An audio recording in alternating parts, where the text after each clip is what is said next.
Xbox On. Welcome to Xbox On, a podcast with one host about one console, Xbox.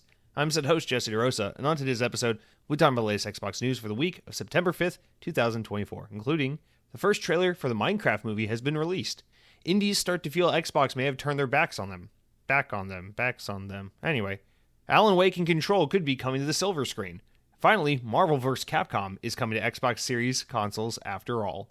All that and more.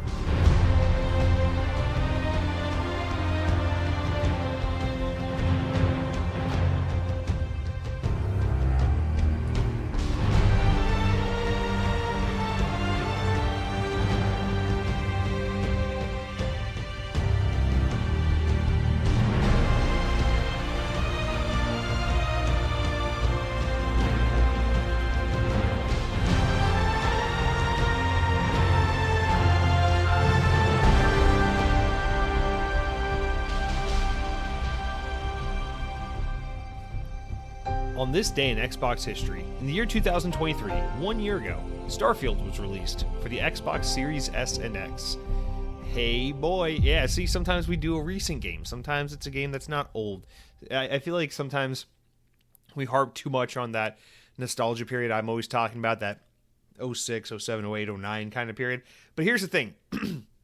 Not only is that just so happen to be at the time I'm super nostalgic for because of my age, it's also a time I'm super nostalgic for because...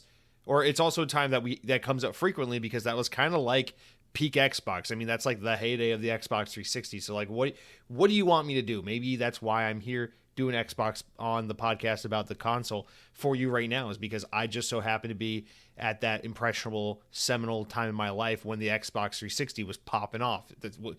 What do you expect will happen, okay? That's why people who were raised in the 1940s are still obsessed with Nazism and guns. It's because they were raised around the height of World War II. They fucking love it. They can't get enough of concentration camps and Type 100 machine guns. That's just what they love, okay? So sorry, I grew up in the era of Minutes to Midnight by Linkin Park and Xbox 360 and Mountain Dew Code Red, and this is the way I am. So I'm fucked. This is it. This is my thing. Anyway, guys, welcome to Xbox On, episode 275. Mike Clark writes in and says, Xbox On Podcast, the weekly Xbox podcast, now optimized at 30 frames per second, so deal with it. Actually, joke's on you. Xbox On literally runs at 1 frame per second because if you're an audio listener who's never watched the YouTube version of Xbox On, it is literally a still image for the entire 1 to 2 hour podcast. So it is literally a single frame per second. So fuck you. 30 frames per second, I wish, but my podcast literally runs at 1 frame per second. So Mike Clark, good day to you. Good day to all of you. Oh, Starfield. I love Starfield. I don't give a shit what anyone says. Can't believe it's been a year, as you must say. You know, it's obligatory. Can't believe it's already been a full year. It's crazy how time works, and pretty soon we'll all be dead. But I'm really excited about Shattered Spaces at the end of September. That's this month. Holy shit. In a few weeks. So really looking forward to that. Can't wait for an excuse to jump back into Starfield. Not that I technically need one because there are some other factions I never finished. So I do have other reasons to get back into Starfield, but this will be a particularly good excuse. So I am very much looking forward to that. Speaking of things to look forward to, guys, let's start out this week with our notable game releases. We got 6 titles, so similar to last week, it's that time where September, November, these are like those months where it's like all the games come out. So Age of Mythology's Retold. Now, this game came out last week if you bought the special swanky edition, but if you're just looking for the standard $30 edition of the game, its official release date is September 4th, so it's actually the day I'm recording the podcast, so it's actually by the time you listen to this podcast, you can go out and play this sucker. Age of Mythology, Retold. Cronky, before you write in about it, I've already committed to giving this game a try.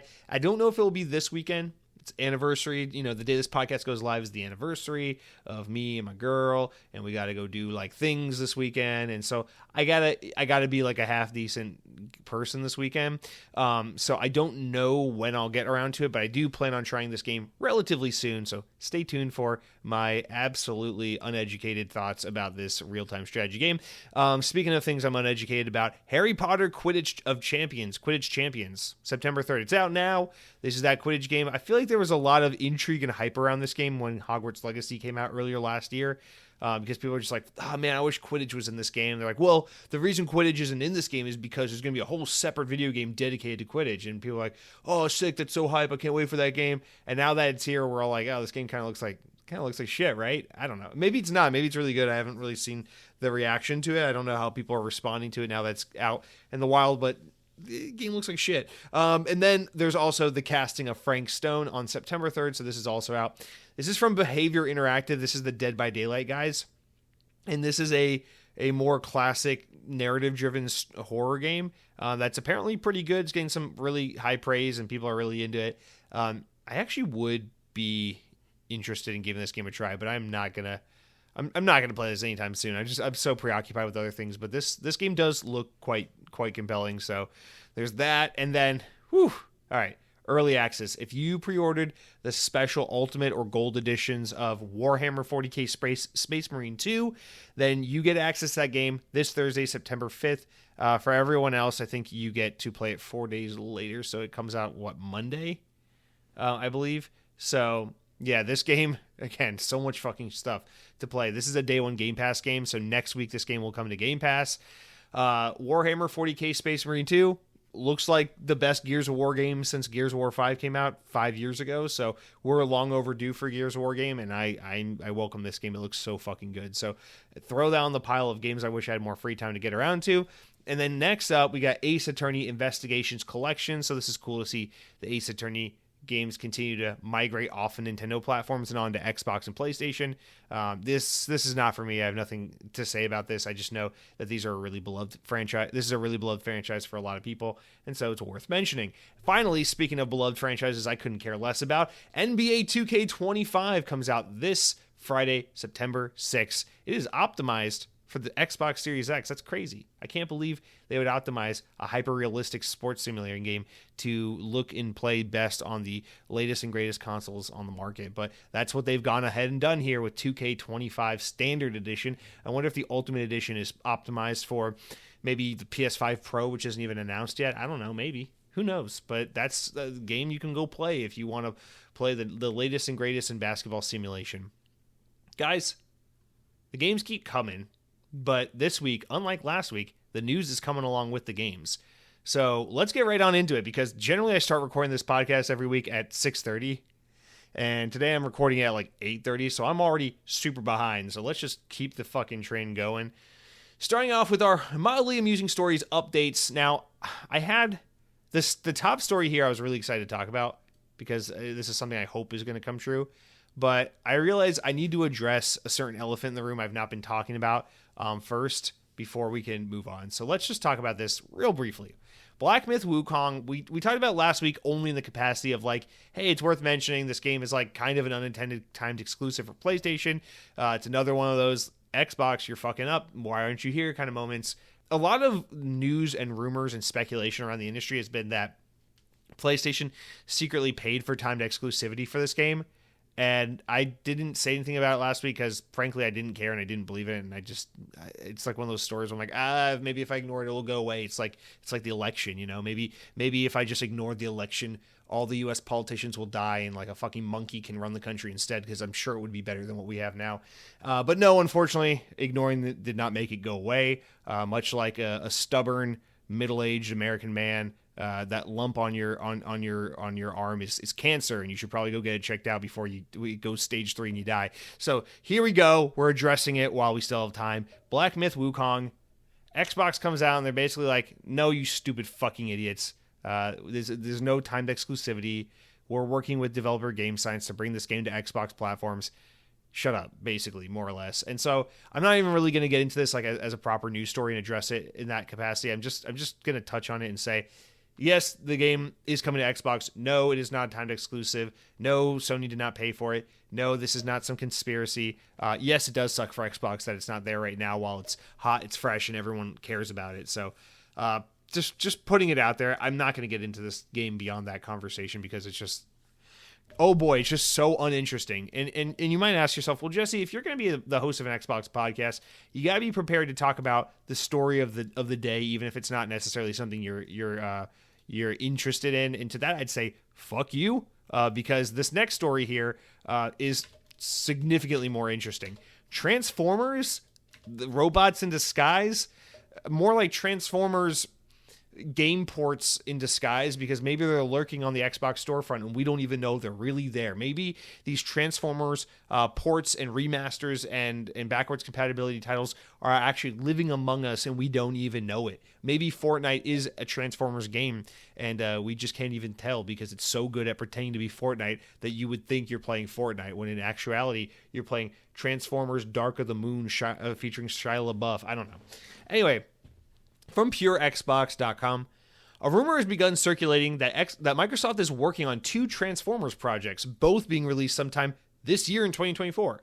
The rumor originates from Transformers-focused website TFW 2005, which states that it has received some intel on 2 video game projects from Microsoft relating to the Transformers series. Now we must express, this is a very vague rumor at this stage, and we do not have any information at the moment. That's Pure Xbox saying that. Beyond the code name and the fact that it's supposed to release this year. As rumors also add, Microsoft has, of course, fully acquired Activision Blizzard in the last year, a company that it has history with Transformers. Activision Blizzard published multiple series entries on the 360 and early Xbox One era, including Transformers Rise of the Darkspark. Now, if this turns out to be a true rumor, we could see this relating to backwards compatibility in some fashion. 2 brand new Transformers games for 2024 seems incredibly unlikely and ambitious, but multiple Game Pass ports and carry forwards, it's possible. All right, so that's Xbox. That's Pure Xbox's write-up. Here's my take on this. First of all, no one's ever heard of this website. This rumor is incredibly unsubstantiated. 99% chance this is all made up bullshit and just to get like some 5 minutes of fame on the internet or something like that. But you got me because listen, there is nothing I would like more than for a world. Activision is unfortunately responsible for so many good games throughout my youth and my life. When I think about not just the obvious things that Activision have done that are like big tentpole things like the best Call of Duty games like Black Ops 2 and World at War, or you think about like the Tony Hawk's Pro Skater and American Wasteland and Underground games, which are phenomenal, or you think about like Guitar Hero and what a phenomenal franchise that was. When you think outside of those more obvious pillars of the Activision umbrella, you start to get into the nitty gritty and realize, oh my God, Activision has so much good licensed AA schlock from throughout Jesse's childhood in particular, that it is a crying shame we don't have access to these games before. And I'm particularly talking about 2 things: Transformers video games and Marvel video games. I want to jump off the fucking biggest diving board into the shallowest children's pool head first when I think about the fact that we got the Spider-Man games from the PS1 N64 generation. We got the Spider-Man movie games from Sam Raimi's trilogy. We got the Spider-Man movie games from those terrible 2 games from the Andrew Garfield series. We got Ultimate Spider-Man, badass. Incredible Hulk Destruction, Web of Shadows. We got all the fucking Spider-Man games. We got Friend or Foe. We got X-Men Apocalypse 1 and 2. We got Marvel Ultimate Alliance 1 and 2. We got, dude, what the fuck, man? We can keep going. We got all these Transformers games from the movies and from and other spin-offs like War for Cybertron and Rise of the Darkspark and all this stuff. And it's just, I'm just thinking about all these games piling up, and it's like, wow, these games are all lost to time because 1, licensing agreements, and 2, Activision doesn't give a shit. Never gave a shit, doesn't give a shit. And here we are. And the thing is, like, the rational, realistic person inside of me says, it makes no sense for Microsoft to aggressively be trying to figure out in the next 3 months left in the year or whatever, how to get some old Transformers licenses renewed so they can get these games pushed onto Game Pass via backwards compatibility. That makes no sense. In a world where they haven't even put Spyro on Game Pass yet, although it's rumored soon. They haven't even put many other Call of Duty games on Game Pass via backwards compatibility. I mean, I guess you can't do Guitar Hero or Skylanders just due to the nature of the peripherals and the accessories that required to play the games. But like, there just seems to be so many bigger games that have not yet gotten that focus and gotten that Game Pass treatment. Diablo 2 remaster, things like this, where it's like, wouldn't you think Xbox wants to get all those more important games moved over to Game Pass before they're focused on digging deep in the well and going, can we get X-Men Origins Wolverine on Game Pass? Can we get Hulk Ultimate Destruction? Can we get, Marvel Ultimate Alliance or whatever? It's like, I get it. I get it. There are bigger fish to fry. There's an order of operations that must be followed. But in my heart of hearts, I want to think that someone at Xbox who has enough sway to make something like this happen realizes how badass it would be for Game Pass to be the home of all these really phenomenal AA Marvel and Transformers video games that we just don't have access to anymore. And I was just, for the love of God, please make this happen. I just don't believe it, but I want to believe it. It's like Santa Claus. It's like when you're like 7 or 8 and you're like, I don't believe in Santa Claus. Logistically, I'm old enough and mature enough that I cannot make this make sense. I can't square the logic. It doesn't make sense. But God damn, do I really wish it was the Magic Man with the white beard delivering my presents and not mom and dad. It's like that, or maybe more like I don't know. Please let this be real, God. I know it's not. Please let this be real. All right. So just want to put that out there. Cronky wrote in about this and says, I'm seeing a lot of buzz around 2 Transformers projects Microsoft is planning to release soon, including an Australian rating board. Rumor has it that the Cybertron games are coming back. This would make the whole Activision thing worth it if real. All right, the following is sarcasm, wink, wink, wink, not real sarcasm. Maybe who knows? I don't know. You can't hold me to it. Dude, every fucking person who's lost their job, consolidated, jobs rendered redundant, teams that have been morphed into the Call of Duty machine, all the casualties included, worth every fucking penny if we get the 2 Cybertron games moved on over to Xbox Series consoles and put on Game Pass. I mean, at least it died for something that mattered, You know what I'm saying? Please let it be, God. Please. All right. So while we keep hoping and praying for that, and be sure to keep Transformers in your thoughts and prayers, we move on. And this especially hurts because I'm in such a fucking mood lately, especially Marvel. I've just been in such a Marvel mood lately where I'm like, oh, I want to play Ultimate Alliance. I could play Ultimate Alliance 3 on my Nintendo Switch, but I know that's not the real game I want to play. I want to play Ultimate Alliance 1 and 2, I want to play those games. I miss X-Men Apocalypse, Spider-Man Friend or Foe. I love the Marvel Activision beat-em-up nonsensical games. So good. So good. Nowadays, we just get like, what is the Avengers game from a few years ago? Who wants that? No one wants that. Nicolas Cage didn't even want it. That's why the game didn't sell. All right.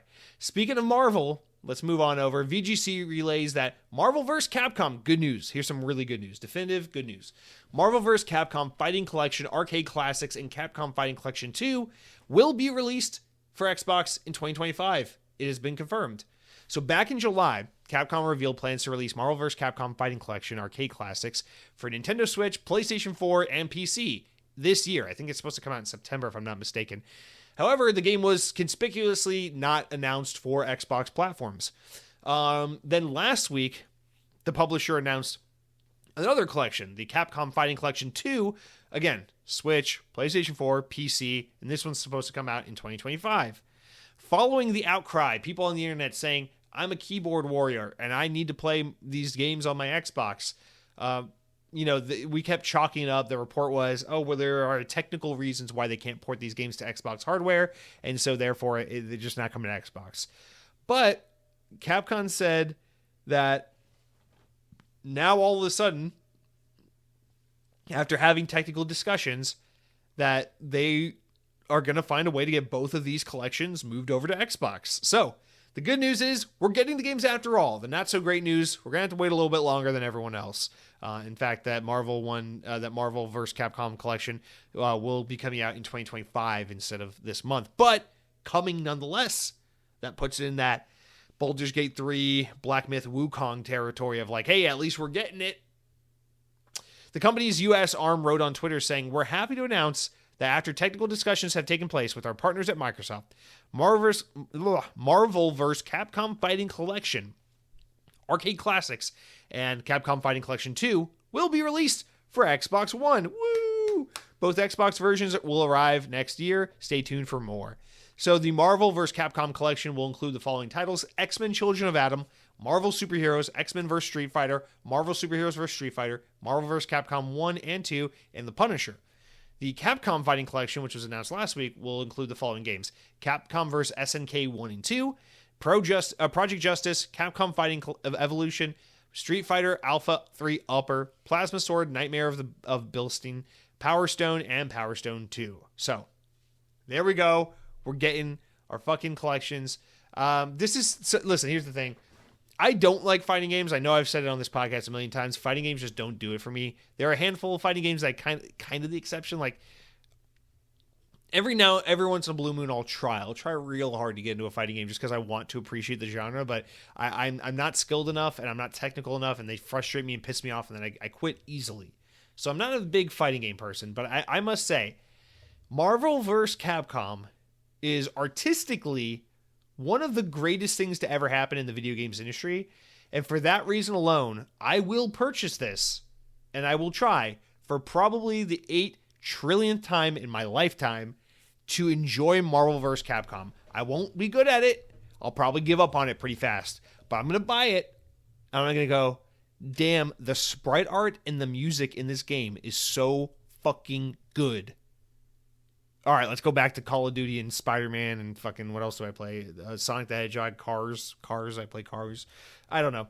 I'm probably going to give up on it really quick, but I'm excited for this. I'm excited to give them my money to show, hey, I'm an Xbox consumer and I wanted this fucking collection. How dare you try and withhold it from me? So, good news, happy news, and I guess the moral of the story is, not saying be a dick online, but, politely and using the small little bit of power you have to voice your opinion and try to make your voice heard sometimes can bring about some positive change. I'm not saying go on Twitter and threaten to kill the developers that aren't bringing this to the console you like, but, maybe going online and being like, hey man, it really sucks that this new collection isn't coming to Xbox. I love these games and I would love for an opportunity and a way to access them, on modern hardware. It's just a missed opportunity and I'm a little bummed out about it. If enough people say stuff like that, it can bring about some positive change. So that's just good to see. A rare, very rare example of that actually being the case, but it seems like maybe we have one here. And so, hey, that's a feel-good story and a big win for Xbox fans. So I'm pretty excited about all of that in particular. And on the subject matter, Mike Balboa, 2951, wrote in and says the following. I don't understand why you're complaining. Keep in mind, this was written days before this announcement was made. So this is under the guise that we're not getting these games on Xbox. He says, I don't understand why you're complaining about Marvel vs. Capcom not coming to the Xbox Series consoles when you can literally play it on the Series X and S via dev mode, because the Xbox Series console is an emulator powerhouse and you can play PS1, PS2, Wii, Xenia, DS, what the fuck is that? DS, etc. It's funny how PS fanboys want to say that they don't want to buy new consoles to play old games, but make it an issue that Marvel vs. Capcom is not coming to Xbox and excited to play an old game, literally hypocritical. What the fuck? You said it's funny how PS fanboys want us.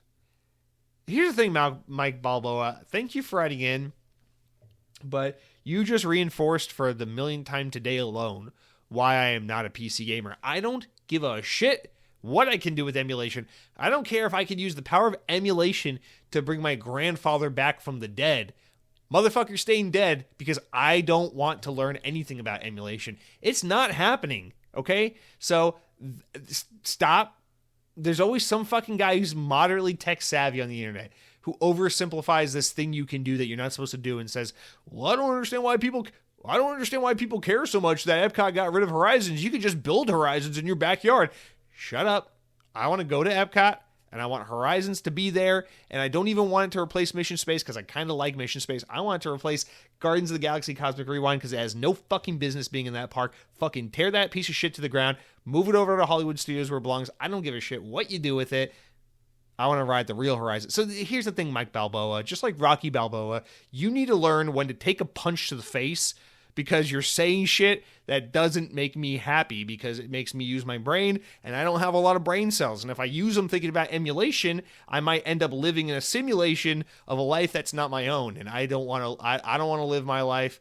I don't know. So Mike Balboa, kindly, professionally, I ask, fuck off. But thank you so much for writing in, and I appreciate your comment. Hope you have a wonderful day, and hope to hear from you again in the future. God bless. Guys, let's talk about Batman. So we've talked about Spider-Man, we talked about Superman, which is also a Marvel character. We talked about the Punisher, who is famously from that Denny's commercial that back in the 90s with the blizzard that, they put it upside down and the ice cream doesn't fall out. So now let's talk about Batman, because Video Games Chronicle says the following. A video game set in the world of DC's The Batman film franchise is reportedly in development. According to Puck News, the game is currently being developed based on the Batman Matt Reeves directed film, which saw Robert Pattinson star in the main role. This is the Batman movie from, 2 years ago now?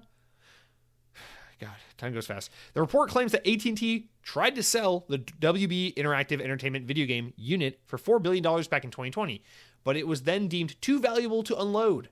It claims that David Zaslav took over as CEO. He was advised to offload WB Games division. However, Zaslav reportedly sees the games unit as strategic, with the report claiming that various WB Games WBD divisions are beginning to collaborate more closely on properties like the upcoming Penguin HBO show and game, both seeded in 2022 with the Batman movie. A sequel to the movie is currently in development. So I love this. This is the Disney route, right? Everything's got to have synergy. It's not enough that we made this really badass Batman movie a couple years ago that was actually surprisingly pretty damn great. We got to fucking make an HBO series about the Penguin, who was like the secondary or tertiary villain of the movie, and then we got to make a video game based on it to play in with all of it, because synergy. It's not enough that we own Marvel and we made a fucking Guardians of the Galaxy trilogy that actually ended up being pretty fucking great. We have to now cram Star-Lord into Epcot and ruin the integrity of the park because synergy. Make sure you subscribe to Disney Plus or I'll fucking kill your wife.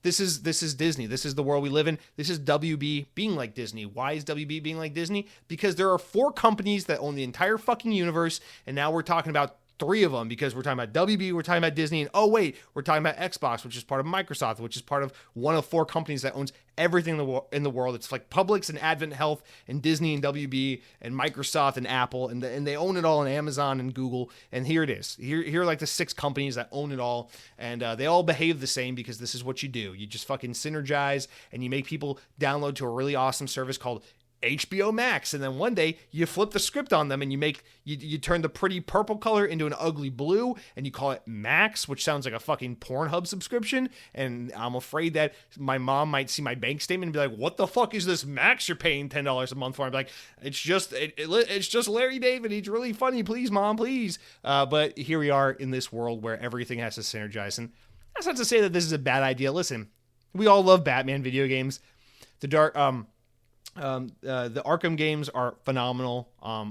Batman has had a pretty good run of movies throughout history. I would think most people think that, Tim Burton and the Nolan movies and the new Matt Reeves movie, pretty good. Batman's got a pretty good track record for good movies. He's got a good track record for good video games.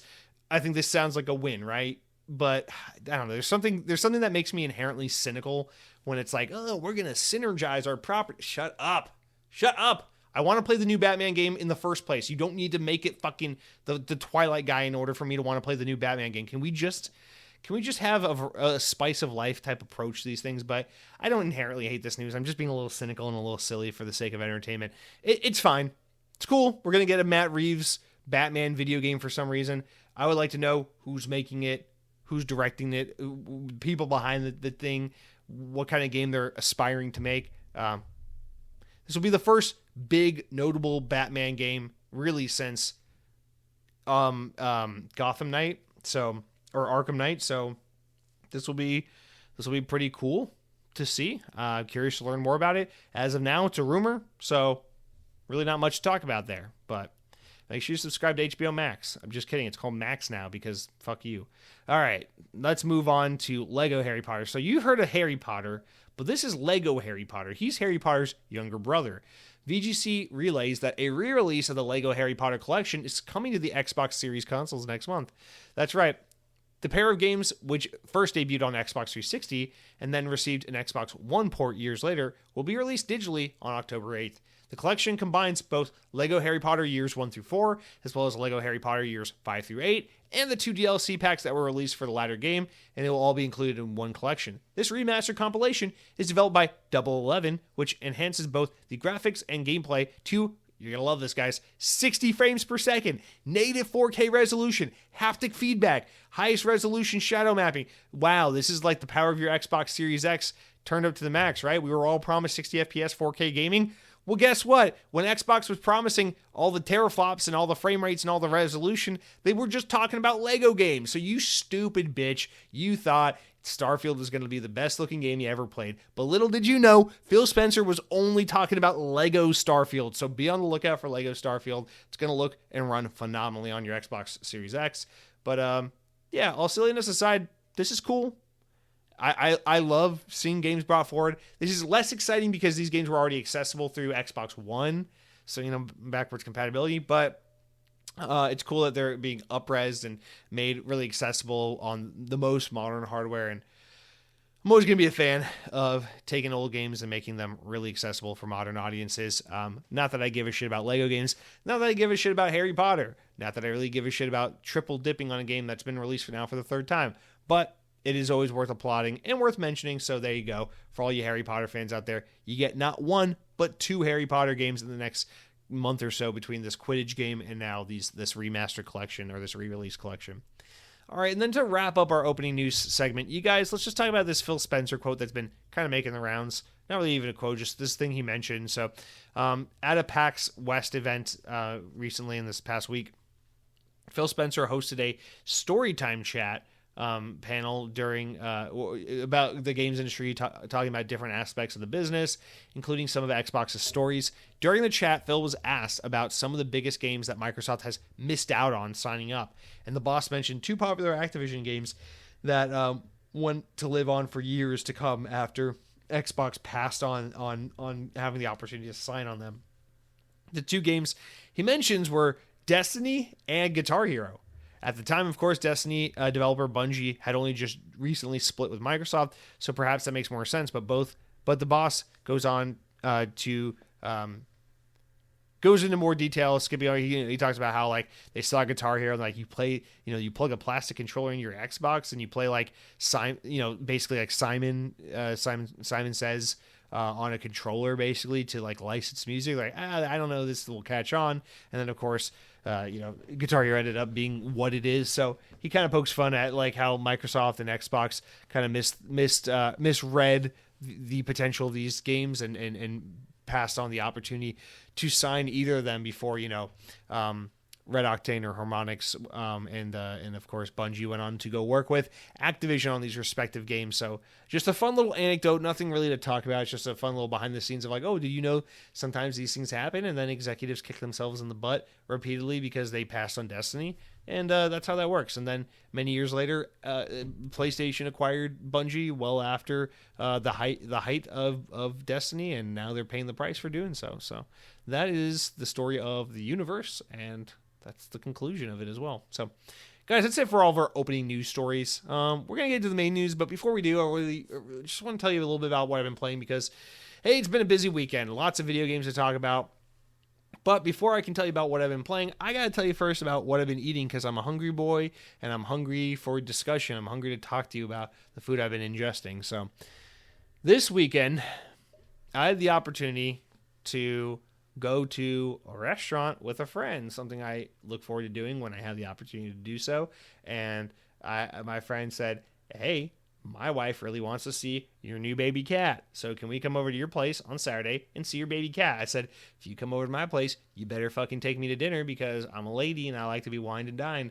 And so we went to Manny's Chop House. So let me tell you about Manny's Chop House. This is a restaurant that has been saved in my Google Maps I want to eat here one day list for the past 5 years since I moved here to Florida, okay? We have one in Kissimmee, right? It's in Kissimmee. It's on the old 192, the legendary strip of road that's a dilapidated, sad piece of shit, but it's just right outside the Walt Disney World Resort, and a lot of tourists are familiar with it because it's where a lot of hotels are.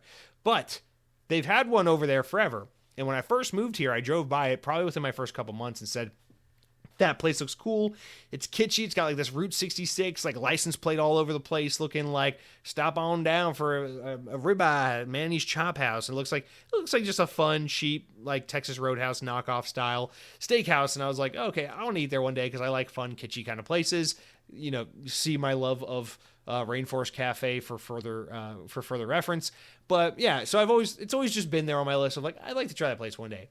Lo and behold, one day after the pandemic, Manny's Chop House on 192 decided to do the thing that everyone likes to do today, which is to remove all the charm and atmosphere from the building and turn it into shit. I mean, it literally went from a building that was like decked out in colors with all this like facade and detail and fun stuff, like an old like Chevy, like, oh, it's a 59 Chevy, and here's a fucking gas pump where gas was only 10 cents a gallon. And here's like 400 license plates from all the different states stapled onto the wall. It went from like that look to like white walls, gray tables.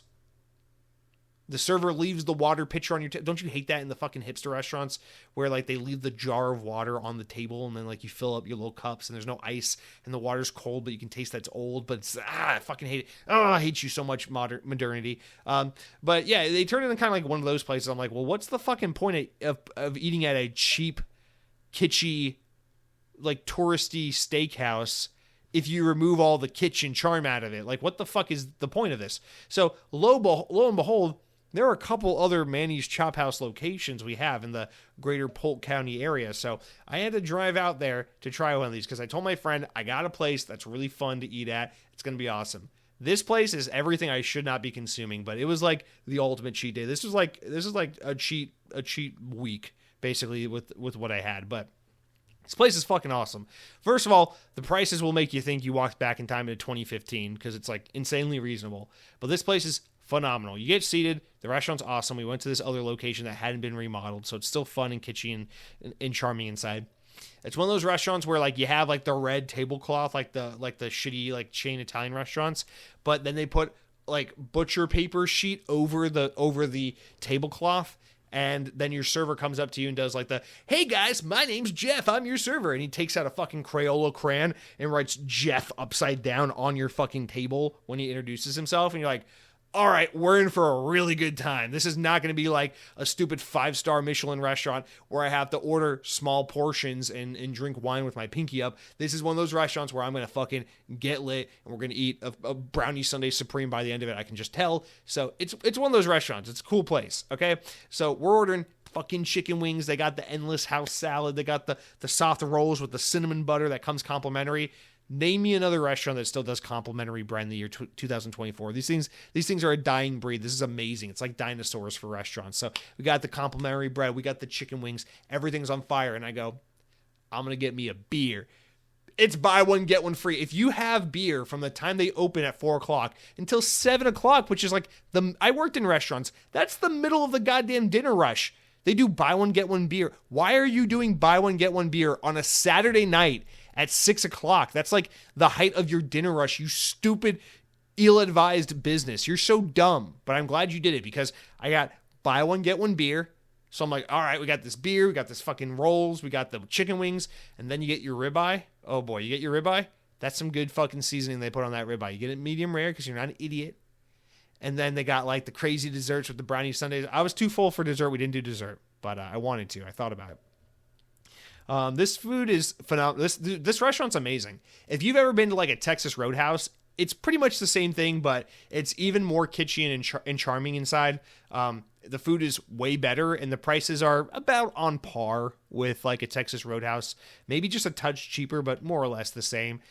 Shout out to Manny's Chop House. This place is phenomenal. I did that weird autistic thing I always do where like I'm like, oh, I liked that restaurant. Now I'm going to become obsessed with this restaurant and wear it as my brand identity. So naturally I had to learn about the history of the restaurant and where all the locations are. Turns out this is like a Central Florida chain that more or less has gone under for the most part. They used to be like all over the greater Orlando area, and now there's just a couple of them basically out in like the kind of country podunk part of the world here. But the restaurant's fucking awesome. Service was awesome. People that work there are cool. The theming and the atmosphere is awesome. The food was great. The price was good. Shout out to Manny's Chop House. There's a time and a place for a true fine dining steakhouse experience. And 9 times out of 10, if I'm going to eat a steak, I'm going to make it at home because I can make a pretty good steak and it's way cheaper than going out to a restaurant. But every once in a blue moon, there is a time and a place for the kitschy, fun, cheap, I'm going to regret this tomorrow, kind of Texas Roadhouse style steakhouse. And let me just put it this way. I'm glad these places still exist because every time I go to one, I feel like I walked back in time into like the 1990s. And it's not like when you go to like Applebee's or Chili's and you're like, oh, this was a mistake. It's kind of sad in here. I remember when this restaurant used to be like lively and people actually like enjoyed coming here. Now it's kind of sad. You go to an Applebee's and it's kind of like going to the mom and pop hardware store as they're about to shut down because the Walmart down the street put them out of business. You know, it has that kind of feeling. Manny's isn't like that. You walk into a Manny's and you would think that like the fucking Big Mac is like the most artisanal fucking thing out there in the past in the past century. Like people are real country out here. People be missing teeth and eating all the fucking moonshine and crab cakes and shit, whatever the fuck they do in the South. And it just feels real 90s in here, and I love it. So shout out to Manny's Chop House. I would like to say I'll be back because you're an affordable, delicious restaurant, but I felt like I was going to have a heart attack after I ate there, so I'm probably not coming back anytime soon, but just understand that I would like to come back there soon if that were an option. Maybe one day. I hope so. But Manny's Chop House, shout out to you. You rock.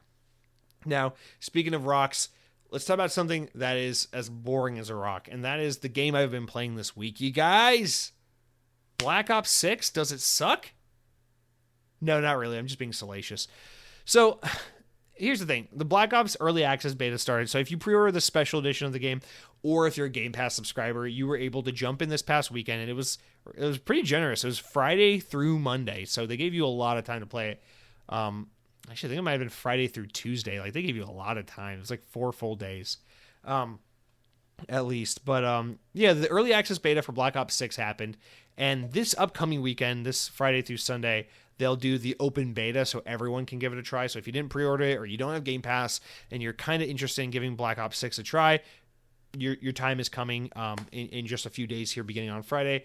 But yeah, I played the Early Access Beta and I feel a little conflicted about it, to be completely honest. I've just, for the past couple of years, just been like, Modern Warfare 3 wasn't my thing. Modern Warfare 2 was pretty good, but for the most part, I'm a Black Ops guy. I loved Cold War. You guys remember, if you've been listening to the podcast for a long time, when Cold War came out, that was my shit. I was so obsessed with it. But I just kind of assumed Black Ops 6 was going to be like the next Call of Duty that I was going to be all hyped about and excited about. And so, lo and behold, you know, Friday night rolls around. I'm sitting down on the couch. I'm like, here we go. Black Ops 6. I guess this is going to be the next Call of Duty I play for 200 hours. I'm going to love this game. It's just a given, right? And I boot it up, and 2 matches in, I'm just like, it feels better than Modern Warfare 3. Don't get me wrong. I'd rather rub my face against a cheese grater than play Modern Warfare 3, but it's not like speaking to me. I'm not like, oh, we're back, baby. So I'm like, something feels weird here. So you go through the tutorial. They teach you about the omnidirectional movement, running sideways, running backwards diving, all these things. It's cool.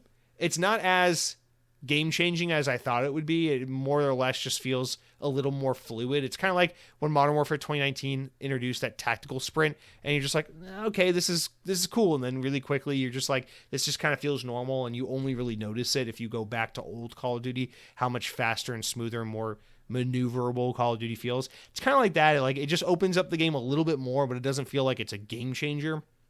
But I think my biggest issue playing this early access was I just don't really love the maps they have. Throughout the weekend, they were like slowly dropping more and more maps.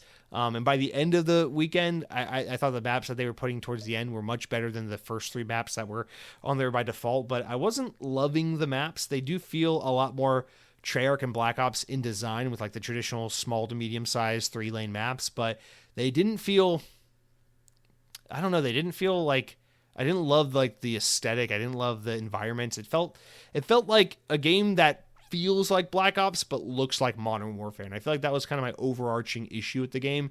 Playing the first Black Ops game that is made in the Modern Warfare 2019 engine, that embraces all the Modern Warfare 2019 mechanics and everything. It's like a Black Ops game that feels a little bit more tactical, and I don't love that. but it is a little more arcadey at the same time, and the time to kill is a little longer than like a game like Modern Warfare 2, and it does have a lot of Black Ops signature look and feel to it. So it is the most Modern Warfare a Black Ops game has ever felt, but it is still distinctly a Black Ops game. So it's kind of a weird mashup. I knew this was something I wasn't super excited about, is the more and more that Call of Duty becomes engrossed by this whole, like, everything has to adhere to the Warzone standard. And now that everything in Call of Duty lives in that stupid Call of Duty hub app, and these games aren't separated, they're all just crammed into this one hub instead of being compartmentalized. It's just like, this game just reminds me more than ever that, like, everything Call of Duty has been poisoned by Warzone and by Infinity Ward and the shit that they created a few years ago. And I just feel like the Black Ops identity and look and feel is being muddied just a little bit in this game because of that. And that was kind of my main gripe with the game. But aside from that, it's fun. I liked, I had a very limited selection of guns and things like that. Once you get into the groove, especially by the second or third day, I was like, okay, this is good. I'm playing much better. I'm having more fun than Modern Warfare. I like this game. It's a good time. Whatever. It's Black Ops. I'm just happy to be here. So by the end of the weekend, I was feeling a lot more positive about the game than I was, during that first night or so. But overall, I'm not like, I expected myself to be like, woo, Black Ops, we're fucking back. But I'm more like, hell yeah, the new Black Ops is pretty cool. I'm going to play it when it comes out. I'll probably run through the campaign, enjoy it, play some zombies, play some multiplayer, and move on with my life. And that's kind of where I'm at right now. I don't know. I just remember when Cold War came out in 2020, I remember playing that beta and being like, this is the first time I've really, really liked Call of Duty in a long-ass time. But playing this beta, I'm just like, this is pretty good. So, I don't know. Maybe it's like I've just been too familiar with Call of Duty for the past few years because I've played it every year for like the past 4 years. That special like whoa reintroduction feeling I had in 2020 is gone. Or maybe the game just feels like the Warzone Modern Warfare shit has made its way into the Black Ops universe so much that it's just not as compelling as it used to be. I can't really tell, to be honest. I'm not good at the nuance really enough to discern, but I will say, does it beat Call of Duty Vanguard? Does it beat Modern Warfare 3? Hell yeah. Is it more fun than Modern Warfare 2019? Hell yeah. But those games have terrible multiplayer.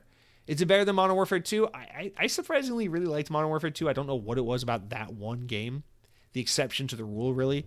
But I don't know. It's probably the best Call of Duty's been since Cold War, which is, a compliment. I think Cold War is actually shockingly great, considering how modern it is for a Call of Duty game. But yeah, I'm excited to play more. I'm hoping that after beta weekend 2, I'm a lot more high on it once everyone's able to play and the player pool base is a little more diverse, and maybe once the game comes out, we get the campaign down and you're able to get more connected to the characters and the events of the story and the locales that the maps are based off of from the campaign. Maybe I'll be more into it. But for now, I'm like, it's the best Call of Duty in a couple years. I'm not freaking out about it. I'm just, it's good. I'll play it when it comes out on October 25th. Makes me feel a little bit better about the fact that I'm totally playing Sonic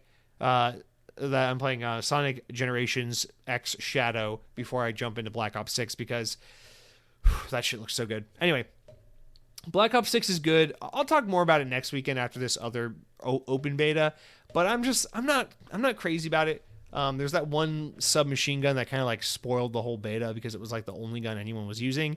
But I was one of those people and it was a pretty fun gun to use, but I would like to see what the game feels like when the whole arsenal is introduced, see what kind of other guns I might enjoy using.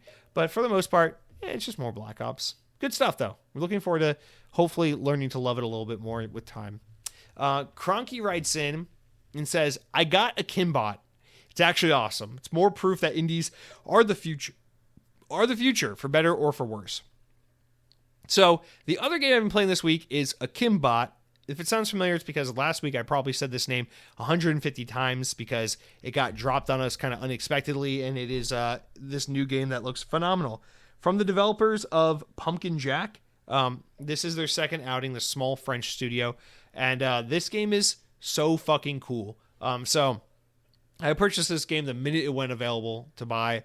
And I only actually played the first 2 levels because then I spent the rest of the weekend playing the Black Ops beta. But this game is exactly what it looks like. It is an indie developer making a Ratchet & Clank game. You can tell this is made by a bunch of 20, 30-something-year-olds who were very inspired by games like Ratchet & Clank in the PS2 era, and this game is strictly that. Couple things. right off the bat, I do not recommend this game to anybody right now because it has some performance issues that make it not ideal for Xbox. Namely, the screen tearing. It is out of control. I don't know if they've maybe put out an update since I last played it 4 or 5 days ago, but I plan on getting back to it this weekend, and I must say the screen tearing is absolutely atrocious in this game. So that is a deal breaker, I think, for a lot of people, and I would never recommend a game with performance issues like that to anyone. So hopefully they can get that fixed quickly, because even though I notice it and I think it's pretty bad, it's not the kind, I have a high tolerance for bullshit. I mean, look at how much I loved Crossfire X for reference, but I was able to still play through the first 2 levels and have really no issue with it at all. I'm just trying to be thoughtful and considerate to more people who would, who are more well-adjusted and would be like, hey, don't play a game with serious performance issues like this. So I'm just trying to be, a little more honest about this. But for myself, as someone who can push through the screen tearing and not let it bother them too much, really after like 5 minutes, I just forget that's even happening. This game's awesome. It plays really well. It feels just like Ratchet and Clank, with some twist to it. Like the way the weapons work is a little different. You can't carry as many guns as you can in Ratchet and Clank. You have to carry like a primary and a secondary, and then if you want to switch out your secondary, you have to go to like these weapons kiosks to do so, and they have special abilities. But the guns are a little more traditionally gun focused and a little less ridiculous. Like there's a laser gun, a flamethrower gun, but in Ratchet and Clank they have like some seriously wacky guns. I mean, like if you ever played Sunset Overdrive or hell even the new Spider-Man games, they're just some wacky ass gadgets because Insomniac are so good at that kind of stuff. So I mean, like there's no like gun that shoots a supersonic wave that turns your enemies into sheep. There's no gun that shoots like flaming records at your enemies and cuts them in half like razors. It's like flamethrower, shotgun, rocket launcher, whatever, electric laser thing. But the guns feel good. The melee feels good. The platforming feels great. And it's really, really good. The level design is simplistic, but effective and fun. And the game is incredibly linear and easy to pick up and play and just have a good time. The thing I do not like about this game are the characters. So they basically try to do exactly like the original Ratchet and Clank, where you have like Ratchet and Clank where like kind of they didn't like each other at first and then they warmed up to each other over the course of the first game. They try to do something like that with this game, but I don't like either of the two characters. And like the Clank equivalent is like this obnoxious little floating robot who doesn't shut the fuck up. He's not funny. He adds nothing to the game. I hate him. I wish he wasn't there. And then the Ratchet character is like just kind of annoying. He's just like, I'm a badass. I don't want to tell you my backstory. I'm too cool. As soon as we get to this place, I'm totally dropping you off and never talking to you again. Shut up, asshole. So I don't know. I feel like this game could have been better if they just dropped the Clank character, because he doesn't really add anything to the gameplay and he's just kind of obnoxious. I know he's supposed to be there as an homage to Ratchet and Clank, but he's an unnecessary character and I do hate him.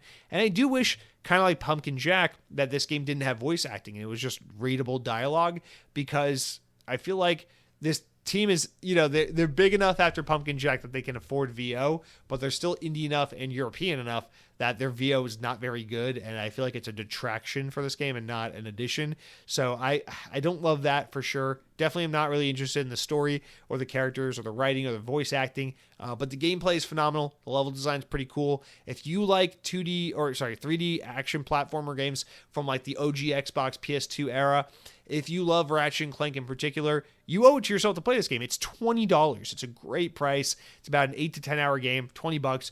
Phenomenal value. I highly recommend a Kimbot after they update it. I don't think there are issues with screen tearing on PC. I don't know, maybe the PlayStation version doesn't have it. I don't know. But I know on the Xbox version, the screen tearing is egregious. So as soon as they get that stuff squared away and fixed, I would highly recommend this game to fans of the genre, fans of Ratchet and Clank. I would just say make sure that that stuff is addressed first, because it is a little annoying and unacceptable for full release. So those are the two games I'm playing, Kimbot, Black Ops 6. And guys, without further ado, let's take a quick break here and hop into the news this week. So, see you right in a minute. Yeah, in a minute. All right, guys, let's jump into the news. This new one, I put it at the top. I don't really know if it belongs at the top, but it's at the top. So let's jump in. From VGC, Warner Bros. Pictures and Legendary Pictures have released the first trailer for the live-action Minecraft movie, which is, it's out. It's out. Go look at it. Releasing April 2nd, 2025, so next year, internationally, and on April 4th in the US. Why the fuck are we getting it 2 days later? We're the U.S. We should get everything first. Anyway, the film is helmed by Jared Hess, who previously directed Napoleon Dynamite and Nacho Libre. It stars Jack Black, Jason Momoa, Emma Myers, Daniel Brooks, the Sebastian Eugene Hansen, among other people. The official synopsis for the movie reads the following. Welcome to the world of Minecraft, where creativity doesn't just help you craft, it's essential to one's survival. Four misfits, Garrett, the Garbage Man, Garrison, Jason Momoa, Henry, Natalie, and Dawn, anyway, who gives a shit, all find themselves struggling with ordinary problems when they are suddenly pulled through the mysterious portal into the overworld, a bizarre cubic wonderland that thrives on imagination. To get back home, they'll have to master the world and protect it from evil things like piglins and zombies too, while embarking on a magical quest with an unexpected expert crafter, Steve, played by Jack Black. Together, their adventure will challenge all five to be bold and to reconnect with the qualities that make each of them uniquely creative, the very skill they need to thrive back in the real world. Netflix is also working on a Minecraft animated TV show along with Mojang that is set to coincide with the 15th anniversary of Minecraft. So there's that too. But for now, the big thing is the movie. Sometimes it's Sonic the Hedgehog, sometimes it's Mario, sometimes it's the Gran Turismo. This time it's Minecraft, guys. Minecraft's getting a movie. So I mean, obviously, I feel like this is a big deal for the simple fact that like this is gonna garner attention. I don't know. I feel like I could see this going one of two ways. It's gonna be one of those movies that like comes out, no one really talks about it, and it quietly just makes a lot of money, or it's gonna be one of those movies that bombs dramatically. And I'm not talking about like Borderlands the movie bombs, but I'm talking about like, you know, just bombs. Like it just doesn't really do very well. So I feel like this movie's clearly going to go one of those two directions. I don't expect like a Super Mario Bros type situation where like, oh my god, it's the you know, because even though Minecraft is like this unstoppable force to be reckoned with, it doesn't have the generational cachet that like something like Super Mario or even Sonic the Hedgehog has, right? Because like Minecraft's been around for almost 15 years, so maybe I'm really just aging myself by not realizing how old this game is now. But like Minecraft's been around for like, I would say 2 generations. Like if you're Gen Z or Gen Alpha, you grew up with Minecraft. But if you're anything older than that, Minecraft's not really your thing. So, I mean, I guess it doesn't really matter because kids' movies do well all the time because they're family movies and families take their kids to go see the kids' movies. So it could still do well. I don't know. It's not like, I wouldn't expect something like Sonic or Mario where it's like 40-year-old dad can take his 8-year-old son to the movie and they can both enjoy it because they both grew up playing this game together. You know, although Minecraft is like the hugest fucking video game of all time, so clearly it does have a lot of pull and sway and staying power. And, you know, they did all the generic things. It's basically the plot of Jumanji with a little bit of flair of like the Sonic and Mario movie where it's like, how do we tell a compelling story in this fictional universe? We put real life humans in it and make it a story about like belonging and finding your home because that's what we always do. And we need funny man Jack Black in there to keep it comedic and light. So, I mean, it's literally like taking like Jumanji and the Mario movie and trying to cram it all into one movie. And that just, I saw the trailer and here's the thing. It seems like overwhelmingly people are panning this movie already for the trailer and how much they think it's silly. I think the way the world of Minecraft looks is actually pretty good. Like it actually looks, it's a pretty good interpretation of it for cinema, but I just hate how green screen it looks the second you see real world humans juxtaposed against this world.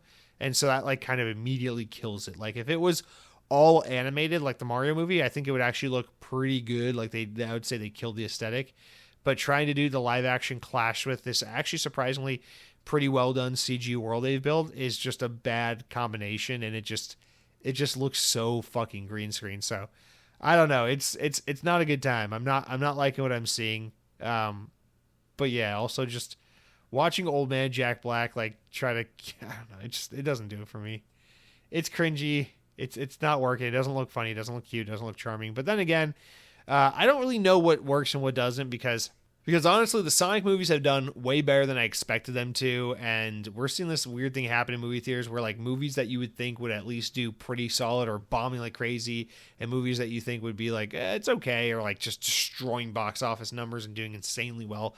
So I'm not smart enough to know exactly what works and what doesn't, but I don't have high expectations or hopes for this film at all. Like I don't want a Minecraft movie. I know this movie isn't for me, so it's like, shut up, Jesse. This isn't about you. But at the same time, it's like, listen, I'm in the demographic where the Mario movie and the Sonic movie and stuff like that, those movies are for people like me. You know, for young kids primarily, but it is also for people like me who are like older fans with all the callbacks and touches and nods and stuff. And like, even those movies, for as like okay as they are, like, I'm still just like, every time I see one, I'm like, oh my God. Although I will be honest, Sonic Movie 3 looks pretty good.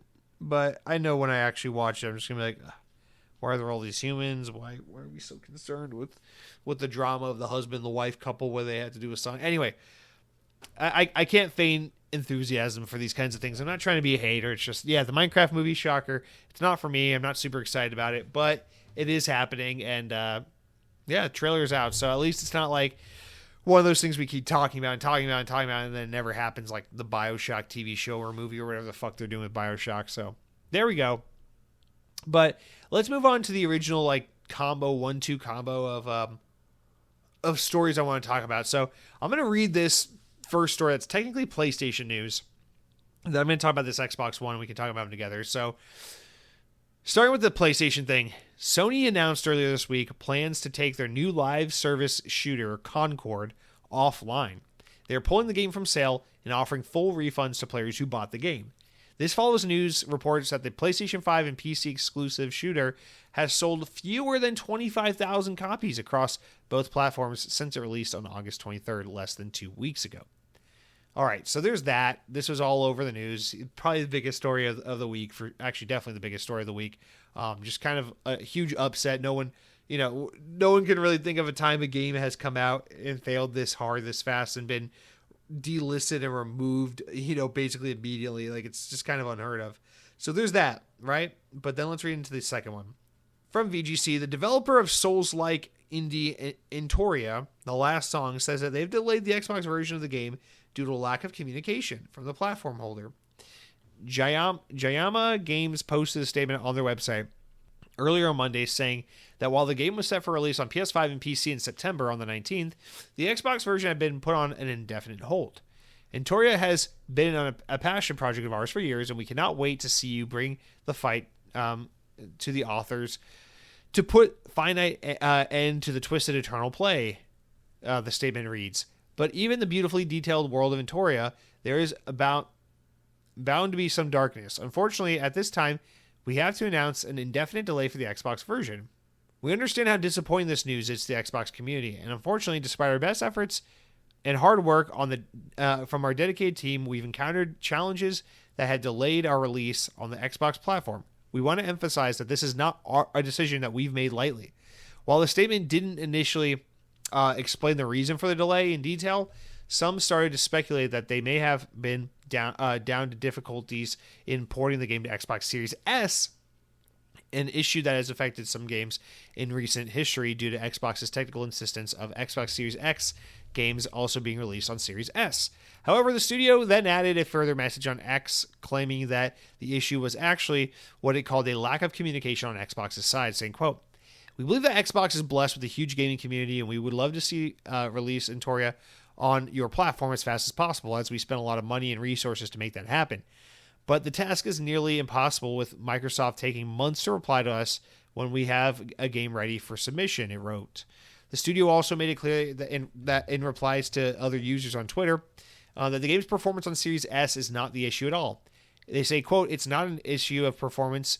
The game works better than expected on Series S and is really good on Series X. We cannot proceed through the submission process, and the reply from Microsoft can take up to 2 months.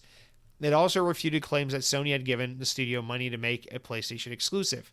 Just to make it clear, they said, quote, "We're not paid by Sony and we're not making the deal with PlayStation." So blah, blah, blah. So I just want to talk about this. So a long-standing story on Xbox's side of things is that they make these games that fail. They make these games nobody wants. They don't have games that's high quality and as highly desirable as the games PlayStation makes. Another thing we hear a lot about on Xbox is they're putting out these games that fall flat. They're speaking to an audience that isn't there, blah, blah, blah, blah, blah. And on PlayStation, what we've seen that's kind of worked in Xbox's favor over the years is like this notion that like Xbox cares about indie devs. Xbox cares about the consumer. Xbox cares about smaller games, and it's what makes a vibrant platform is catering to all and not just the big tentpole franchises. PlayStation hasn't been a good place for indies in a long time. It seems like the way it's worked anecdotally is PlayStation, it was like originally Xbox 360 was the home of indie games. Then it was the PlayStation 4 / PlayStation Vita. And then PlayStation 4 stopped kind of like caring so much. And so then it was the Nintendo Switch. But then the Nintendo Switch shop channel became kind of ridiculous and hard to navigate. And there were so many games being submitted that no one was being able to find any success on that platform. So then it became the Xbox One, Xbox Series consoles, where it was like the idea at Xbox program really gave a shit about indies. But it seems like we're coming to this full circle thing where I just thought the fact that both of these stories were kind of like the big Xbox and PlayStation stories of the week, but were kind of opposite to what we're used to hearing from these teams. It just reminded me that like we are all witnessing the same types of companies play the same types of games. At the end of the day, the communication issues and failures of Microsoft with some of its smaller developers is more or less the same issues that they would experience on any platform. It's just some people have slightly different experiences. Some developers are going to just have better timing and better experiences coincidentally or for various reasons than others are, right? And then some games are going to thrive on some platforms and others aren't. And there's not always a rhyme or reason or science to how this all works, but it's just interesting to note because we're talking about, last week, Indiana Jones is coming to PlayStation, Xbox is doom and gloom, the platform is dying, the console hardware is going away. It's like, this is just a little anecdote and a little small world example of how it's kind of all headed in the same direction. And these companies are kind of all one in the same. They all equally kind of fuck over the small developer. They all equally kind of are just out for pure profit and have similar pros and cons and strengths and weaknesses. And they all kind of similarly have the same fate where it's all about trying to find the cash cow, the live service game, the multiplayer game that's going to compete with something like Fortnite and make that kind of money. But ultimately, we're all headed down this same path of like the console is dying. Eventually, we have to find other ways to put our games on other platforms and to meet new markets where they're at. Because much like Xbox is accelerating their inevitable future of a console-less platform, PlayStation is also accelerating their inevitable future of a brand that needs to compete by doing more than just making these single-player AAA high production value cinematic experiences. And it's a weird time in the industry because everyone is constantly playing outside of their stereotypes and outside of their wheelhouse and behaving like someone we haven't seen them be in the past. And it's just, I don't know, it's just kind of weird, like seeing, we're so used to like the Xbox loves indies, idea at Xbox kind of thing. Oh, they're so good. They're so good at making Xbox a great place. And a lot of people talk about how, Game Pass helped make their game, survive and thrive, and how ID at Xbox is the program that helps them to get seen, and how even though Xbox has a smaller install base, sometimes these indie games are able to do better on Xbox than they do on like even Nintendo Switch because the discoverability is better and Xbox does a better job of exposing. But here we have Xbox dropping the ball with this particular developer on this particular title.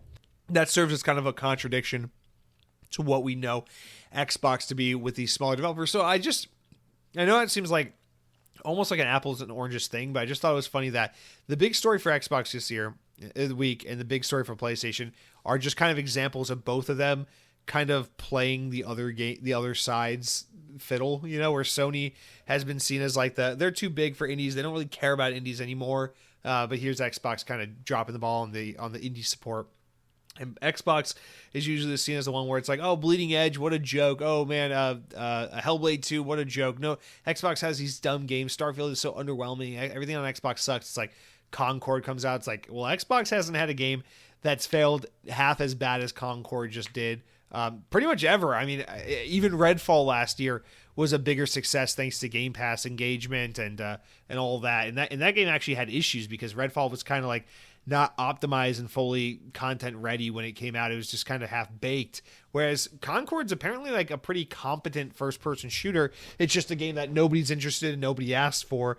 And so it's completely tanking and bombing. So like, it's just interesting to see that this is it. And we're all headed into a similar future. It's all going to end the same way. And I'm kind of reminded of this as we think about like PlayStation bringing like a Lego Horizon game to Nintendo Switch, and they're putting their games on PC, which a few years ago would have been like sacrilege, and Xbox is putting their games on PlayStation, and it's leading everyone to be like, Xbox is dying, Xbox is going to be gone in a few years. It's like we're all heading to that inevitable platform where it's like games are more expensive to make than ever before. The demand from developers is more than ever before. The cost and time required to make these games is outrageous, and we can't charge more than $70 even though we already need to. So we're at kind of a point in time where it's like the only way to grow gaming or to make it profitable or to fix the problem we have, or at least keep up with the growing costs associated with making games, is to release the game to more people in more places. And so for Xbox, that means putting your games on PlayStation. For PlayStation, it means begrudgingly ignoring Xbox and hoping they go out of business, and in the meantime supporting PC and maybe Switch. And then, you know, everyone's dipping their toes in mobile all the time a little bit anyways. And the idea is that eventually these platforms can keep growing and growing until the point where they're able to penetrate enough of install base, enough of a market that they don't need to raise prices, and that they can justify the expensive cost of game development, and that, you know, it's less of a risky bet to make a game essentially. But we're all headed to the same end future where it is Xbox the service versus PlayStation the service versus whatever services are available outside of that. Because the antiquated idea that we're always going to have a plastic box on our entertainment system that we're hooked up to is just it's a temporary like reality, and it's ending probably faster for Xbox than it is for PlayStation, but it's happening, man. Like we're seeing it. Sony has to put their games on PlayStation. Sony is throwing their hand at live service games and having mixed to poor, success with that effort. Xbox is putting their games on PlayStation, and they're spread too thin to focus on the indies because now they're trying to run Activision. It's just the world's a different place. Everything is changing. Everyone's just trying to figure out a way to make it fucking work. And at the end of the day, what you're really dealing with isn't Xbox that cares or doesn't care, or PlayStation that cares or doesn't care. You're dealing with corporations that are trying to find ways to keep themselves economically secure and well-funded and profitable, so that they can appease shareholders and continue to, you know, these wealthy people can continue to keep their jobs, run these companies, and developers can continue to have jobs and make great games. And that's just the nature of the beast, man. So I just thought this was kind of a funny juxtaposition, even if it is a little bit of a straw man, a little bit of a stretch. It just kind of got me thinking. So I just kind of wanted to approach this from that angle, because neither one of these stories, well, the PlayStation story just really isn't technically Xbox news, and then the Xbox story on its own, just it wasn't all that interesting to really go off of in its own capacity like that. But I thought talking about these together was just a little different, a little interesting. So I just want to bring up that angle. I just find it kind of weird. I mean, I know it's all doom and gloom on Xbox, but I do feel like the future of Xbox is still going to be, we're still going to have the hardware, at least for a decent while to come. Yes, games are going to come to PlayStation more and more and more, and that's going to become the norm.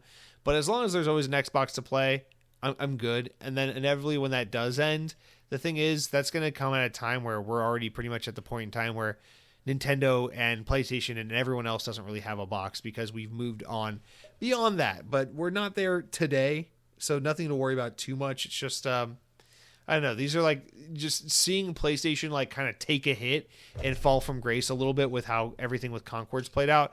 It's just a little bit of a reminder that it's like PlayStation are just really good at what they do, but they're not immune to the same pitfalls that Xbox is falling victim to, and that it's only a matter of time for them as well until the cost of game development and the lack of ability to grow the console hardcore gaming space becomes more and more challenging, and where the rising cost of game development and everything associated with it draws them to the place in time where they have to pivot, and they have to go to PC, and they have to go to other platforms, they have to go to mobile, and they have to go to a platform instead of a streaming platform instead of a hardware box and things like that. And like, we're headed there. It's happening.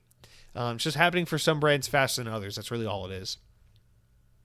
All right. Next up, let's talk about TV again for a little bit. Lots of TV movie stuff here. So from VGC, Remedy has announced that Annapurna will be co-financing Control 2 and bringing Remedy IP to TV and movies. A statement from the official Remedy website says that Annapurna will be contributing financially to the development of Control 2. Interesting. The company will also be bringing new Remedy IP, including Control and Alan Wake, to film and TV and beyond. Explaining the deal, communications director Thomas Puha said, above all, it means that Remedy is able to make Control 2 exactly the game we want it to be, while we now have the incredible partner to extend our IP to other mediums. Puha also announced that Remedy will be publishing Control 2 itself, despite Annapurna's publishing arm and being involved in some capacity with that. The Control 2 development team, quote, is working full steam ahead on the game. We know that you're eager for more news on the game, and we're going to have to wait a little while for that. But Remedy creative director Sam Lake did add in and say, quote, absolutely thrilled by this opportunity to expand the story of Alan Wake and our Remedy connected universe to mediums like beyond games like TV and film, and other mediums too. It's one unified vision. I trust Annapurna are the perfect partners for us to make this dream come true. Annapurna's president, Interactive and New Media, Hector Sanchez, added, the deal with Remedy isn't just about adapting great games, it's about breaking new ground and how companies can collaborate. So blah, blah, blah, blah, blah. We're putting our faith in their vision, blah, blah, blah. Remedy's a first-class game developer, and we're excited for the work on these universes and television, film, and beyond. All right. So weird one. So taking a little bit of money from Annapurna Interactive to help keep funding Control. As we know, Alan Wake 2 apparently didn't light the world on fire sales-wise. They may not have done that well with that game. And they've been doing this thing between Epic Game Stores and Tencent, all these different entities where they're trying to find other partnerships to work with to try and get funding where they can and stay afloat. It's interesting with Remedy because they're still running lean. They're still going independent, and I want to keep seeing that happen as long as possible. But at the same time, it's like, I wonder how long they can do this before they need to get bought out or something, because it's expensive what they're doing, and it's really hard to make this happen. So I'm just really excited that we still have that we still have Remedy independent in the capacity they're at. But now we start to see that break down a little bit more, where Annapurna Interactive, Annapurna is it's a film studio, but it's also it has a video game publishing arm as well. And how the film side is getting involved with this video game developer, but not getting involved with the video game publishing of that. And so they're going to work on Control and Alan Wake. Listen, if this means like we get some Alan Wake or Control like TV show or movie or Netflix movie or something that coincides or plays into the games more directly, similar like what we got with Quantum Break, I would be all for that shit. I think Remedy did a phenomenal job handling live action storytelling on their own. And so having them work with someone like Annapurna Interactive is pretty cool, because it means that they can get more support, higher quality, and hopefully still have the creative freedom to do what they've done well in the past and what they continue to do well.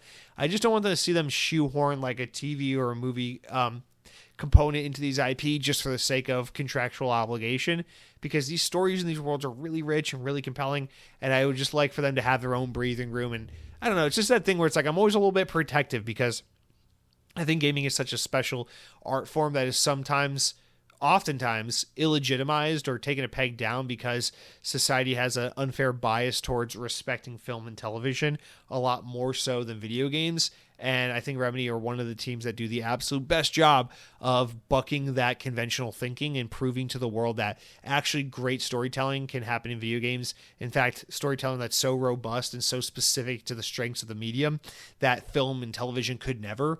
And that's how I feel when I play games like Control or Alan Wake. And I just feel like having these IPs stoop to the medium of television and film, not to say that those mediums are bad, but to say that it's like, I don't know, it's like trying to validate yourself by playing on the other guy's team, when it's like, no, be proud of what you are, march to your own beat and everything like that, because you guys have proven that you're so good at what you do. And you're these guys are good at video games in a way that most film companies could never with film or television. So I just don't want to see them like water down their brand with like some potentially half-assed or not so great TV show or movie outing, because these worlds are so rich, so detailed, and so highly artistic and respectable based on what Remedy's made in these video games. And I just don't want film and TV to muddy that or overwrite that or water down that experience in any way.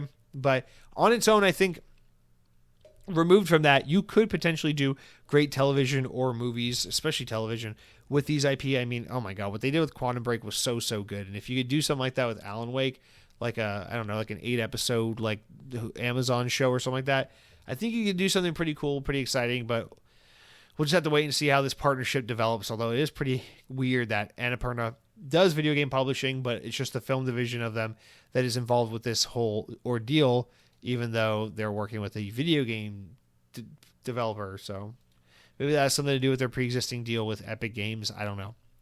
All right, and finally, just a Game Pass update. Guys, so some games came to Game Pass today. We've already talked about Age of Mythology's Retold, but also Expeditions, Mud Runner, and Star Truckers are available on Game Pass today as the time you're listening to this.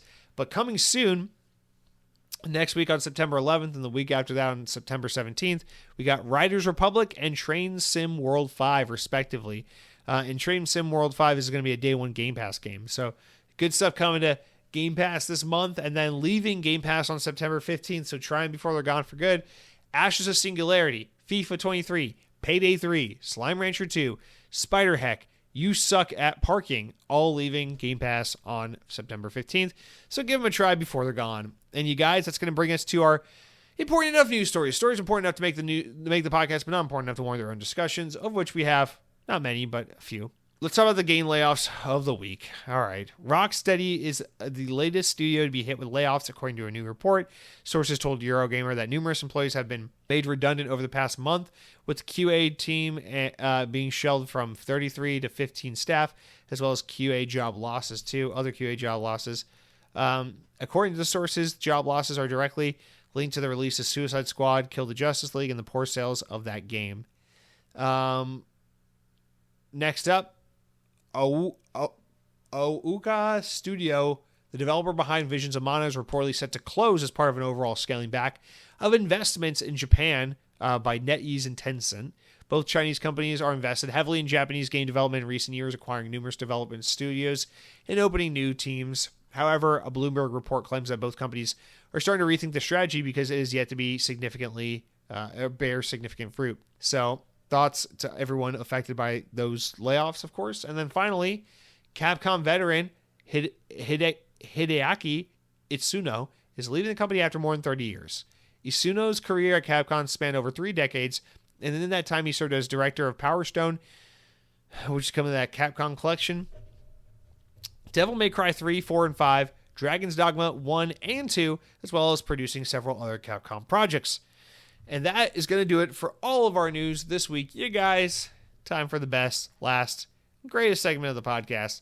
The comments, the shoutouts, youtube.com. You go on over to youtube.com/XboxOnPodcast, click on the latest episode, and you leave a comment on the latest episode. You say anything nice, anything mean, I don't really give a shit. Just leave a comment, and more importantly, leave a 5-star review on iTunes and other podcast services, and I will love you and kiss you forever because you're beautiful. We had about 8 of you guys write in this week, so let's just start off right off the top with William Fontanez, who wrote in with the following about my job and says, I'm not going to lie, Jesse. I've been listening to your podcast for a year, and when you describe your job, it always reminds me of that scene where Mr. Incredible, in The Incredibles, where Mr. Incredible had to be normal and work at a job he didn't like. Your struggles are quite amusing every time I'm on my yacht and I hear you talk about your struggles at work. I crack up. Your life is basically Mr. Incredible's if he never got fired and had to work a job like he does that bores him. You got an NPC life. Well, William, thank you for writing in. Good to hear from a new listener. Appreciate the write-in. I disagree. As the person who lives this life and works that job, I disagree. I'm a very like emotive person. If you haven't been able to tell from listening to the podcast, obviously I played up a little more on the podcast, but I am pretty much obnoxious, and I never stop reacting, responding to things because I talk too much, I think too much, I say too much. But yeah, maybe I've given off the impression that my job is like the worst, or my job demands too much of me. That's not how I feel in a general sense. I actually like my job quite a bit. I won't lie. I definitely don't do the job I thought I was going to do when I was a kid. To be fair, when I was a kid, I thought I was going to be like a pianist in a punk rock band. I thought that was going to be like my first job. And then I got a little older and I was like, no, I'll probably be a guitarist in a punk rock band. And then I got a little older than that and I was like, no, I'll probably write for IGN. And then I got a little older than that and I was like, no, I'll do my own YouTube gaming thing for a living. And then I got a little older than that and I was like, I don't know what the fuck I want to do. I still actually kind of want to do music. So that means I'm going to go nowhere in life if I pursue that.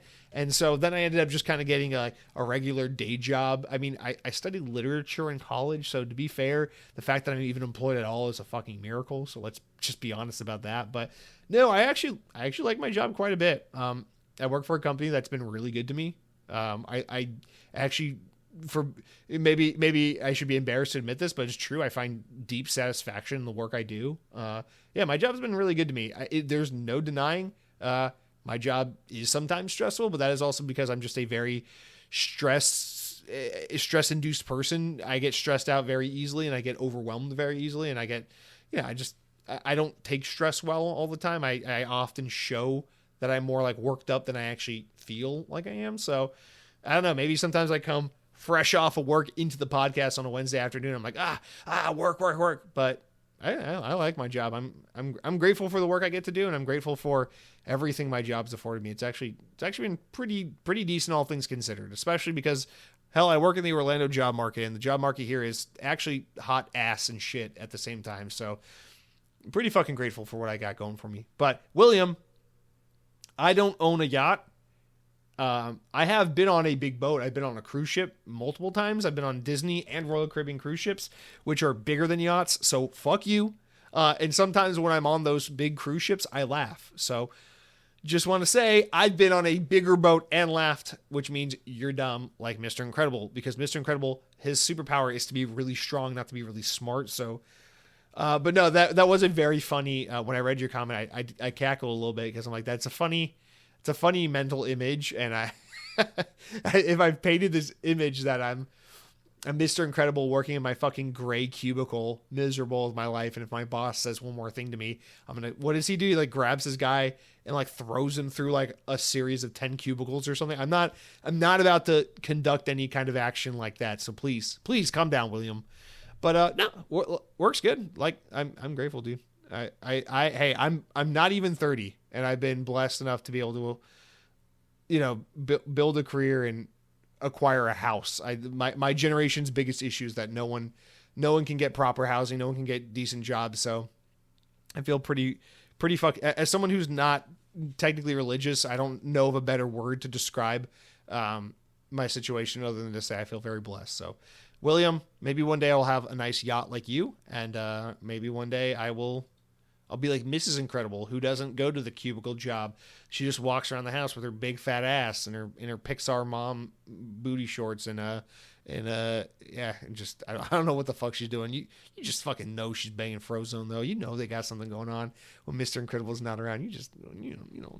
All right, Avowed 30 FPS continued. A lot of you guys wrote in about this. So, Mr. Maug says, I think that frame rate does matter. We were promised 60 to 120 FPS after the Xbox One X provided us with 30 to 60 FPS 4K gaming. I don't think expecting 60 FPS is too much. I think that techniques like FSR have made devs get too complacent. Also, congratulations on the second kitty. I miss having two. It's nice to have a companion for your other kitty when no one is home. That was actually the determining factor in getting another cat. But judging by the way you said that, Mr. Maug, I'm sorry for presumably your loss. That is. I'm not like one of those like toxic masculine like guys who can't admit like he's sensitive and that he cries. Like, I will not lie, I have cried more times than I thought I would.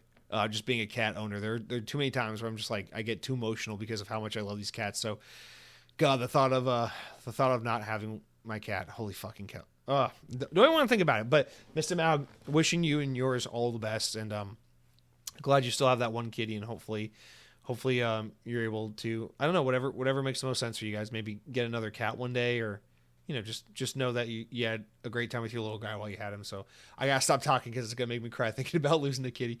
So Mr. Maug, to your question about the frame rate, listen, I totally get it. The frustration from the point of view of like, we were promised this, and then they upgraded hardware again. Then we were promised this, and we're still not getting this. That fucking sucks. I think these consoles were made with certain performance standards and targets in mind, and then what the hardware architects at Microsoft and Sony that made PS5 and Xbox Series were able to find out is that, and I think Mark Cerny of PlayStation actually said this in an interview in the past year, is that they were actually shocked how fast developers were able to like maximize the power of the PlayStation 5 architecture, and how fast it got to the point where it was like, we need more power on this thing. And so it seems like that is kind of the story for both platform holders. This generation is like, they really believed that they were putting a box out into the marketplace that was like, you guys should be able to get 60 FPS 4K gaming out of this machine. And then quickly found out, I don't know enough about how games are made from the technical aspect, but found out that it's like, hey, we actually need more power than this, because I guess whatever ambitions or scaling or other technological techniques that developers like to implement in modern games, whatever the case may be, it's just too much strain on these consoles. And I think it was unintended for them to end up being more of like 30 FPS 4K machines. But nonetheless, that's where we are. So I understand the frustration, the disappointment. I don't think this was a false advertising thing. I think this is a miscalculation on both Microsoft and Sony's point of view in position. And not that it's our job to feel sympathetic for them and be understanding about that. I mean, they advertise these as 60 FPS 4K gaming machines. So you have every right to be frustrated with them. I don't blame you or begrudge you at all for that. I'm just saying that what I have learned in the time since the Xbox Series X has come out is that I don't care about this nearly as much as I thought I did. Now, listen, if the latest Call of Duty game was suddenly no longer 60 FPS, we'd have a fucking problem. If you told me the next Forza game can't run at 60 FPS, we have a problem. But there are a lot of games where I'm like, all right, this game doesn't really need, I don't need Balatro to be 60 FPS is all I'm saying. You know what I mean? Every game has different requirements and needs. And there's some games where it's like, if you want to prioritize fidelity over frame rate, I get it for this game, especially if it's a little more slow and methodical. So I'm just trying to like be understanding while also still respecting the frustration of players. It is bullshit. I feel you. And Cronky writes in and says this is to kind of to my point. It says, I feel too exhausted to be angry about the avowed at 30 FPS argument. It really isn't okay technically. The idea that games have downgraded in recent years while taking longer to make and being more expensive than ever, it's so unbelievable. And yeah, I actually agree with the sentiment too. It's like, yeah, why are games $70 now and they take 2 to 3 times as long to create, and the development teams are like double in size of what they used to be? And the game performance is like, we had more games running at 60 FPS on the Xbox 360 than we do on the Xbox Series X. So it's like, what the fuck gives, right? I totally get the frustration, man. But I'm with Cronky where it's like, I'm just kind of too tired to care. It's like, I do care. It's not that I don't care. It's like, it's just, this sucks. But at the same time, if I was really going to be a tech whore and care about this stuff above everything else, I would have moved over to PC long ago. But at the end of the day, I just value the convenience and comfort of console gaming too much to be like, I'm going to lose sleep over 60 FPS versus 120 versus 30. Whatever. Looks and runs good enough. And I think Starfield was kind of an eye-opening experience for me in that regard. I don't mean to say game developers should be allowed to get away with anything, because they should be held accountable for the things they promise and should deliver. But at the same time, I'm also not going to lie to you and tell you that Starfield running at 30 FPS ruined my experience with that game, because I hardly fucking noticed. So both things can be true.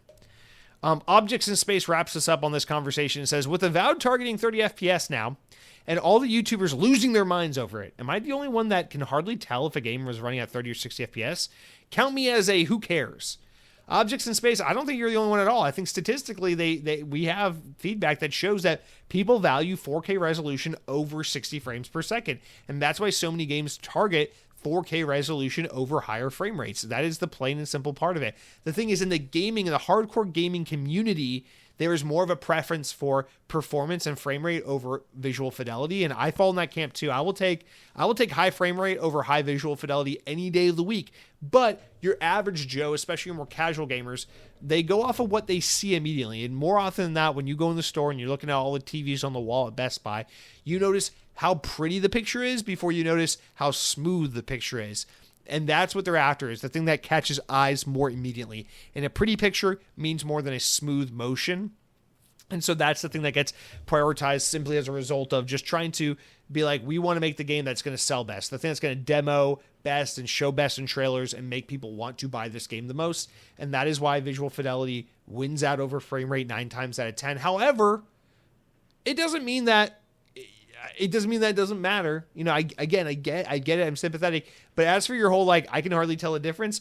Objects in Space, I don't want to say I can't tell the difference either, but again, if it's a game that doesn't necessarily necessitate 60 FPS or higher, I get used to it. So again, going back to the Starfield example, after a couple hours of playing Starfield, I don't realize that it's 30 FPS. I just get used to the 30 FPS. But again, if Call of Duty was suddenly a 30 FPS game, I would notice and it would break the game and make it unplayable. It all just depends on the type of game. But no, Objects in Space, I don't think you're crazy or weird or anything, because I think you kind of fall in line with the norm by not really caring too much or noticing too much between the 2 frame rates. But yeah, I mean, again, it's got to be that balance of like who cares, but also like, hey, let's hold these guys accountable for the things they promised and didn't deliver on. So I don't know. That's kind of my 2 cents on it. I know we could go further on this topic, but again, it's just, I don't want to be disingenuous and just be outraged for the sake of being outraged. I genuinely don't care as much as I thought I would. So that's it. All right. We just got a new comment while we were recording the podcast from Mr. Cody Pavone, who we haven't heard from in a while. So let's get into the rest of our comments, starting with him. He says, "Been a while, Jesse, but I've still been here in the background listening. And I'm here to say, as a fellow emo elder, don't hide your roots. Who cares what people think? Wearing skinny jeans and jam say, I'm almost saying saison like the beer, but you're saying SAOSIN like the band. Who cares what people think? Wear skinny jeans and jam SAOSIN. Only thing that matters is that it makes you happy. Everyone else's opinion can go right to the trash." I appreciate you, man. Yeah. And that's the weird thing, is that we are getting to that point in time now where it's like there are like grown adults who make like important decisions and have meaningful roles in society who grew up listening to like fucking The Promise Ring and stuff. So here we are. What a weird reality it ended up being. But yeah, I'm mostly just like playing it up for comedic purposes for the podcast. But yeah, I don't let it bother me. I am definitely to a detrimental point unashamed to be myself. I'm one of those people. I wear the same pair of black skinny jeans, and let me be clear, I wash them. I wash my clothes. I'm clean. I'm a clean person. I shower twice a day. I'm not a filthy fucking rat like some of you PlayStation fans out there. No, but I wear black skinny jeans like 98% of the time. It's like I feel fucking weird. There are so many times where it's like, all right, I'm going to be going to a theme park for 7 hours today, and it's 107 degrees outside. I should wear shorts so I don't die of heat exhaustion. But then I just like kind of feel naked if I'm not wearing black skinny jeans. And then there I am, the only stupid motherfucker in all of Disney's Animal Kingdom wearing black skinny jeans in the middle of July. But yeah, I feel it's just what I feel like myself in. But yeah. Also, shout out to SAOSIN. Bro. 7 years? So fucking good, man. We should play that song at the end of the podcast. Maybe we'll take a break from Sonic and play SAOSIN at the end of the podcast today. Think about it. All right, and moving on with our other comments, we've got Mr. Way of the Lao. He says, "Hey everyone, best wishes, my dudes, and hopefully dudettes." Mr. Way of the Lao, I don't think we have any female listeners left. We've had an odd female listener here or there. Not to say that those individuals were odd, but like the unexpected female listener here or there. Always welcome, but unexpected. If there's a female listener left in the audience, please go to youtube.com and make yourself be known. Let yourself be known for no reason other than just because I'm insanely curious if I've actually driven away every woman to the point where this podcast is 100% male listenership, which is an accomplishment in sexism, I guess. I don't fucking know. Anyway, way loud. Good to see you, man. I hope you're doing well. Anthony Jerry wrote in and says, "It's funny how influential Xbox is because PlayStation always outsold Xbox and was always more popular, yet had to copy Xbox with paying to play your own games online with PS Plus." Well, PlayStation has always been more popular, but Xbox was definitively more popular in the most important market during the Xbox 360 year, which was North America.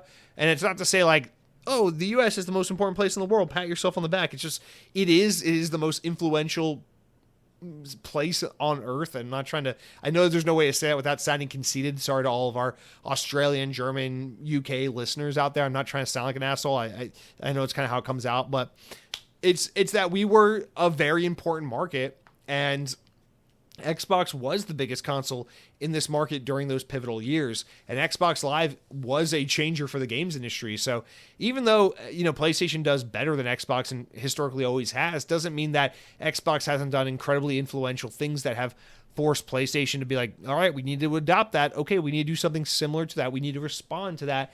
And so that's cool. That's the thing about competition is like, PlayStation's better because of things Xbox has done, regardless of the fact that PlayStation's bigger.